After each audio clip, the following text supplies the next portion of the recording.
Cada vegada hi ha més gent que s'emporta el tàper per dinar a la feina, ja sigui per estalviar diners o per mantenir una dieta més equilibrada. Per fer-ho més còmode, són molts els qui, en previsió, deixen preparats al congelador tots els plats de la setmana. Però ja ho fem bé, això de congelar i descongelar? Si voleu saber com fer-ho correctament, avui us ho expliquem.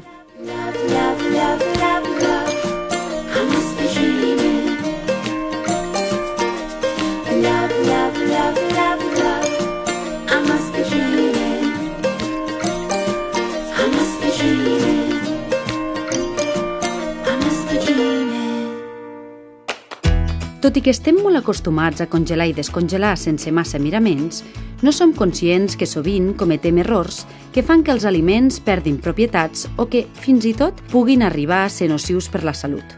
Per realitzar aquests dos processos cal que tinguem en compte una sèrie de regles que ens garantiran la bona conservació i estat dels aliments. Avui, la dietista i nutricionista Mercè Rosas ens donarà 10 normes bàsiques per congelar i descongelar els aliments. És important deixar refredar l'aliment o el plat que hem cuinat almenys una hora i no posar-lo directament al congelador. A l'hora de descongelar-lo, intentar deixar-lo almenys 12 hores dins de la nevera o, si no, utilitzar l'opció de descongelació del microones. Intentar mai descongelar l'aliment a temperatura ambient perquè augmenta la proliferació de bacteris, com tampoc a sota l'aigua.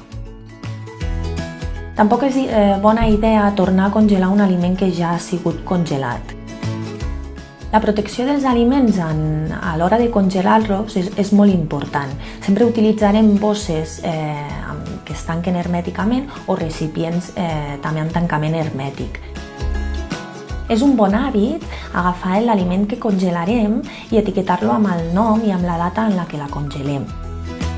Quan descongelem un producte, un aliment dins del microones, l'important és fer-ho en petites porcions. També és una bona opció agafar els aliments a l'hora de congelar-los i fer-ho amb les porcions que nosaltres ens menjarem després. Les verdures i hortalisses que es volen congelar, habitualment els hi fem un escaldat, que és bullir-les molt poc temps, entre 10 i 30 segons, i d'aquesta manera preservem les seves qualitats.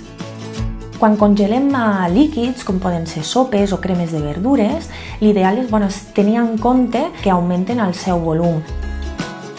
I per últim, abans de congelar un aliment, hem de treure les parts no comestibles, com poden ser les vísceres del peix. Doncs ara ja ho sabem.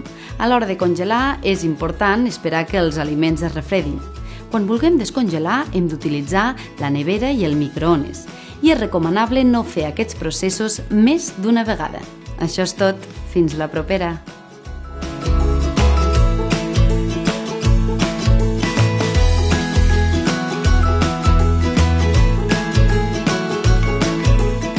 Fundació Crèdit Andorrà, al servei de les persones.